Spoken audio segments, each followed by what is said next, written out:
श्री सरस्वती नमः, श्री गणेशाय नमः, श्री कृष्णाय नमः। देखिए, आज आपको श्रीमद्भागवत महापुराण के 5वें स्कंद का 16वां अध्याय श्रवण कराता हूँ। आप प्रेम से मन लगाकर श्रवण कीजिए। रचना सकल सुमेरु की 16 में कहो गाय, पृथ्वी रूपी कमल की जुदे करने का प्राय। अनंतर श्री सुखदेव जी से राजा परीक्षित करने लगे कि हे ब्रह्मन, भगवान सूर्य नारायण अपनी किरणों से जहाँ तक प्रकाश करते हैं और जहाँ जहाँ निशाना चंद्रमा शुक्ल और कृष्ण पक्ष में तारा गणों के सहित दिख पड़ते हैं, वहाँ तक भूमंडल के विस्तार का विशेष वर्णन आप कर चुके हैं। उतने परिणाम में भूमंडल के मध्य राजा प्रिव्रत के रथ के पहिए से खुदकर 7 समुद्र बने हैं। दूसरे, हे भगवान, अपने इन 7 समुद्रों से ही इस भूमंडल के मध्य का और 7 द्वीपों का संक्षेप मात्र ही वर्णन किया है। इन सब द्वीपों का परिणाम और लक्षण युक्त विशेष विस्तार सहित सब वृत्तांत सुनने की हमारी अत्यंत अभिलाषा है। हे योगिन, भगवान के गुणमय स्थूल रूप ब्रह्मांड में लगा हुआ मन भी कदाचित निर्गुण सूक्ष्मतम स्वयं प्रकाश पर ब्रह्म स्वरूप जो परम पुरुष वासुदेव हैं, उनमें निवेशित होने को सामर्थ्यवान होगा। इसलिए हे गुरु, अनुग्रह करके इस विषय को वर्णन कीजिए। श्री सुखदेव जी राजा परीक्षित से बोले कि हे महाराज, पुरुष यदि देव समान परमायु को प्राप्त हो तो भी विशेष रचना के नाम और रूप भगवान की माया की विभूति का अंत मन वचन से जानने को समर्थ नहीं हो सकता। इसलिए प्रधान प्रधान द्वीपों के नाम, स्थिरता और चिन्ह वर्णन करके ही तुम्हारे निकट भूगोल के सभी स्थानों की व्याख्या करेंगे। हे राजन, यह भूमंडल एक बड़े भारी कमल का स्वरूप है। सप्तद्वीप हैं, उसके कोश हैं। इस सप्तद्वीप रूप कोश के मध्य में मध्यवर्ती कोश जम्बू द्वीप हैं। यह द्वीप पहला है। इसकी चौड़ाई और लंबाई लक्ष्य योजन की है। यह जम्बू द्वीप कमल पत्र के समान चारों ओर से गोल हैं। लक्ष्य योजन, 1 योजन 4 कोश, मतलब 4 लाख कोश। 4 लाख कोश मतलब 12 लाख किलोमीटर। इस द्वीप में 9 खंड हैं। 9 खंडों में भद्राश्व और केतुमाल खंड के सिवाय प्रत्येक का विस्तार 9 सहस्र योजन है। इन 9 खंड 8 सीमा पर्वतों से सुंदर भांति से विभक्त किए हैं। इन सब खंडों के मध्य में इलावृत नामक खंड है जो सबके अभ्यंतर हैं। उसके मध्य स्थल में सब कुलाचल पर्वतों का राजा और सर्वतः स्वर्णमय सुमेरु पर्वत स्थित हैं। इस सुमेरु पर्वत की ऊंचाई और इस द्वीप का विस्तार परिणाम लक्ष्य योजन है।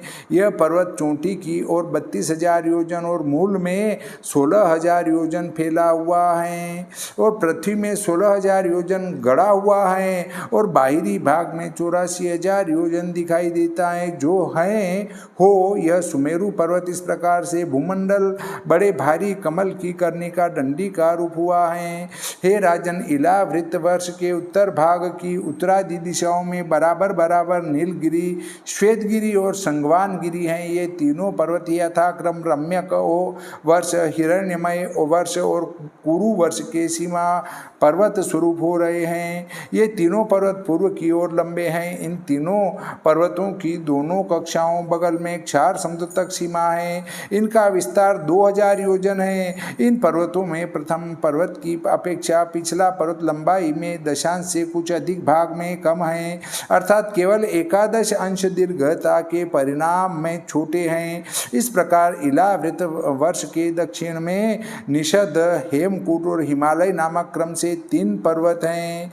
ये तीनों पर्वत पहले कहे हुए नीलादि पर्वतों के समान पूर्व दिशा की ओर लंबायमान हैं और प्रत्येक 10-10 हजार योजन ऊंचे हैं। हे राजन, यह तीनों पर्वत यथाक्रम से हरिवर्ष, किम पुरुष वर्ष और भारतवर्ष के सीमा पर्वत हैं। इसी प्रकार से उक्त इलावृत वर्ष के पूर्व और पश्चिम दिशा में यथाक्रम माल्यवान और गंधमादन नाम पर्वत हैं। ये दोनों पर्वत उत्तर में नील पर्वत और दक्षिण में निषेधाचल तक लंबे हैं और 2-2 हजार योजन चौड़े हैं। यह दोनों यथाक्रम केतुमाल और भद्राश्व वर्ष की सीमा हो रहे हैं। सुमेरु के चारों ओर मंदर, मेरु मंदर, सुपार्श्व और कुमुद नामक 4 पर्वत रूपी खंभ हैं। इन 4 पर्वतों में प्रत्येक का विस्तार और ऊंचाई 10-10 हजार योजन है। इन चारों पर्वतों में पूर्व और पश्चिम देश के पर्वत पूर्व पश्चिम को फैले हुए हैं। इन चारों पर्वतों पर 4 ही सुंदर सुंदर वृक्ष हैं। पूर्व दिशा की ओर मंदर पर्वत पर आम, दक्षिण दिशा में मेरु मंदरगिरी के ऊपर जामुन, पश्चिम दिशा की लता में सुपार्श्व भूधर के ऊपर कदम्ब और उत्तर दिशा की सीमा में कुमुद शेल पर वट। यह वृक्ष पर्वतों की ध्वजा के समान दृष्टि आते हैं और 1100 योजन ऊंचे और 1100 योजन उनकी शाखाओं का विस्तार और 100 योजन की मोटाई है। देखिए, आज तो हमारे पास कितने ही यंत्र साधन और ऊपर उड़ के हम फोटो ले सकते हैं, परंतु पूर्व के हमारे ऋषि मुनियों ने जो भागवत जी में पर्वतों का सब आकार लिखा है, कितने मोटे हैं, कितने ऊंचे हैं, किस दिशा में हैं, कौन सा जो है सागर किधर है, कौन सा द्वीप किधर है, ये सारा लिखा है। तो उनने कैसे लिखा होगा जब समुद्र पार नहीं गए वो? तो किस प्रकार इसका वर्णन किया होगा, आप ही विचार कर सकते हैं। हे भरतकुल श्रेष्ठ, इन 4 वृक्षों के निकट ही 4 ह्रद हैं। उनमें से एक में दुग्ध जल, दूसरे में मधु जल, तीसरे में इक्के रस का जल और चौथे में शुद्ध मीठा जल है। इन चारों ह्रदों के जल में अतिशय चमत्कार हैं। उपदेवता लोग इन ह्रदों के जल का सेवन करके स्वाभाविक योगेश्वर्य धारण करते हैं। इस स्थान में ऊपर कहे हुए 4 ह्रदों के अतिरिक्त 4 श्रेष्ठ उद्यान भी हैं। इन सबके नाम यथा नंदन, चैत्ररथ, वेभ्राजक और सर्वतोभद्र हैं। इन सब उद्यानों में प्रधान देवता जो देवांगनाओं में रत्न स्वरूप स्त्रियों के पति हैं, वे अपनी अपनी स्त्रियों के साथ मिलकर विहार किया करते हैं। इस प्रकार से विहार करने के समय उपदेवतागण उनकी महिमा गाया करते हैं। मंदर पर्वत के मध्य में देवताओं का जो एक आम का वृक्ष है, वह 11 योजन ऊंचा है।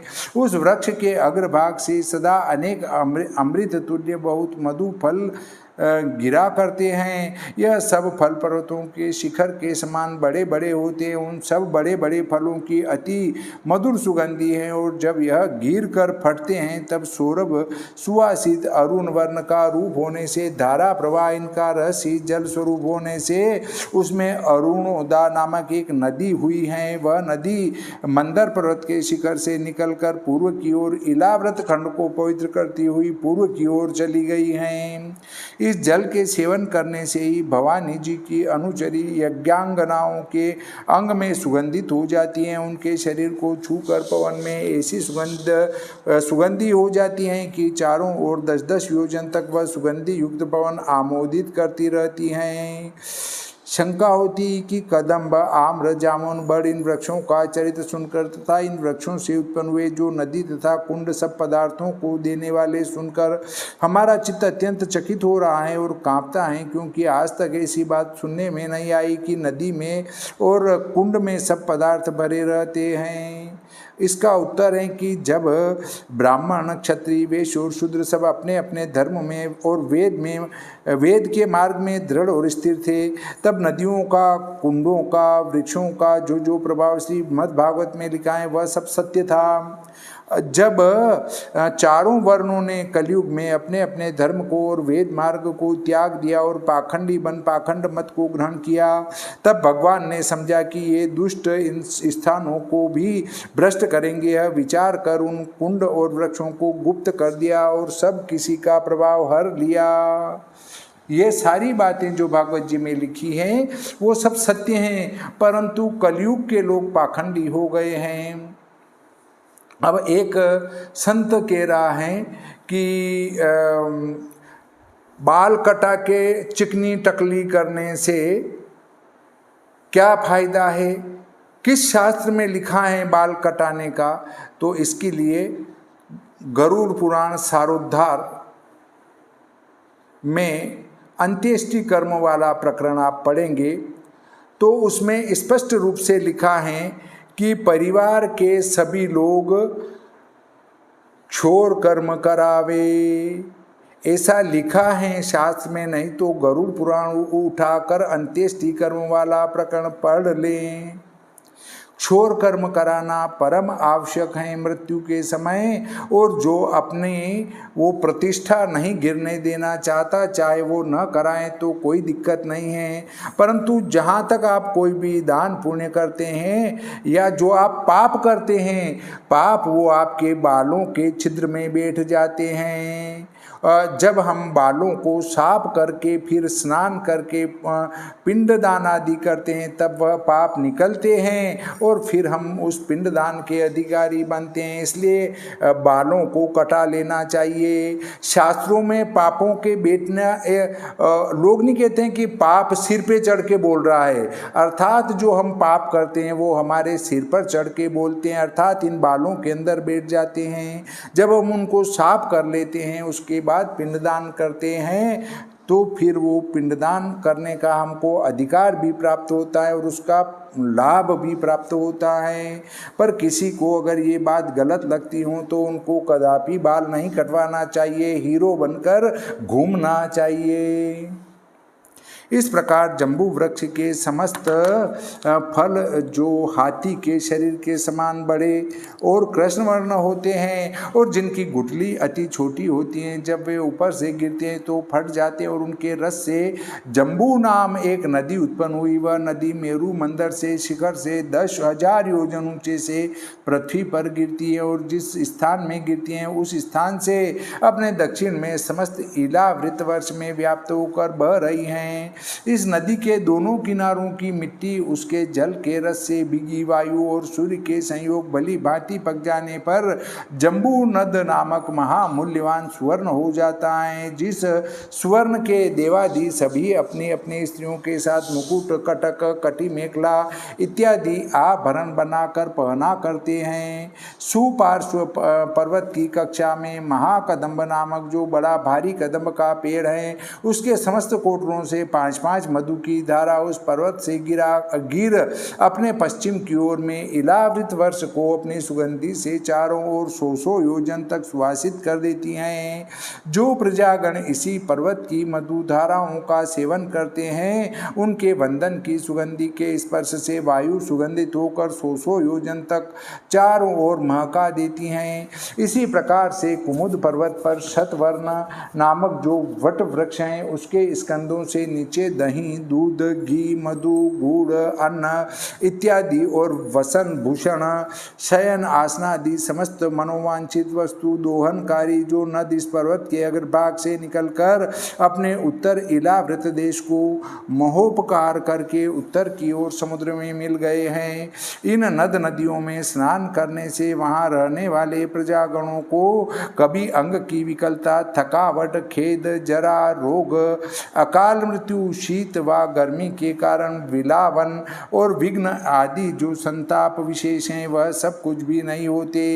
केवल महामुख भोग में ही समय बिताया करते हैं। हे राजन, कुरंगी, कुरर, कुसुम्ब, वेकंक, त्रिकूट, क्षीर, पतंग, रुचक, निषद, शिनी, वास, कपिंजल, शंख, वैदुर्य, जारूदी, हंस, ऋषभ, नाग, कालंजर और निरद प्रभृति 20 पर्वत सुमेरु के मूल में चारों ओर बने हुए हैं, जिनसे कि यह पर्वत कर्णिका अर्थात कमल पत्र के समान है और सुमेरु पर्वत के केसर की नाई है। सुमेरु पर्वत के पूर्व और जठर देवकुट पर्वत हैं। यह दोनों पर्वत प्रत्येक उत्तर दिशा को 18,000 योजन लंबे और 2-2 योजन चौड़े और ऊंचे हैं। इसी प्रकार सुमेरु के पश्चिम दिशा में पवन और पारी यात्र 2 पर्वत हैं जो दक्षिण दिशा की ओर लंबे हैं।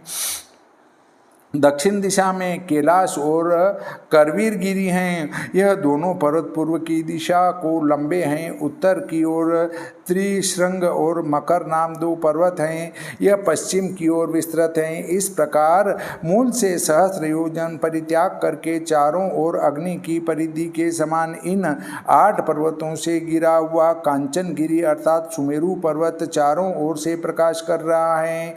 इसके जानने वाले पंडित लोग कहते हैं कि सुमेरु के मस्तक पर सबसे ऊंची मध्य स्थल में भगवान आत्मयोनि ब्रह्मा जी की पुरी निर्मित है। उसका विस्तार 10,000 योजन है।